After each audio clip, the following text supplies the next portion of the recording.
asking that his messages be sent to command. Another local officer replied, "Sent," at 5:51 p.m., indicating that the chain of command, including Secret Service, was aware of the suspicious person. CBS's Scott McFarland has the new texts that shift the investigative timeline. Newly released police text messages now show officers were aware of Thomas Crooks at least 105 minutes before he shot at former President Donald Trump. Over 30 minutes more than previously known. At 4:27 p.m., one counter sniper texted his colleagues, "The shooter knows you guys are in there," referring to the building he just left.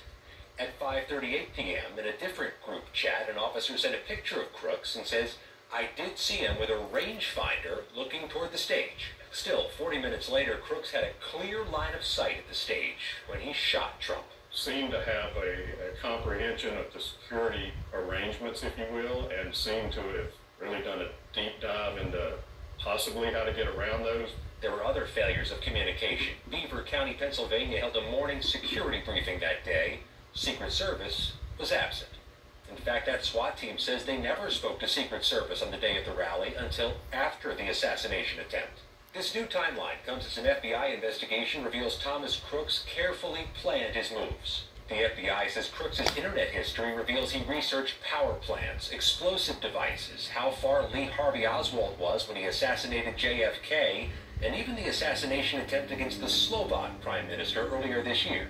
They say he made more than 24 firearm-related purchases and bought chemicals in the year before the shooting using aliases. FBI agents have completed approximately 450 interviews and searched data on the shooter provided by 86 companies. It seems this has played out as sort of a lone wolf scenario, where an individual doesn't have a lot of friends, he's not sharing information with friends or family, and he's just keeping everything to himself, maybe internalizing it because he's got this ultimate goal.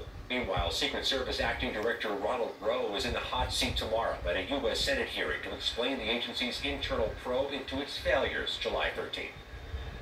Yet another investigation has just launched. The U.S. House has a 13-member panel with subpoena power to investigate the failures of July 13th and whether any risks or vulnerabilities remain.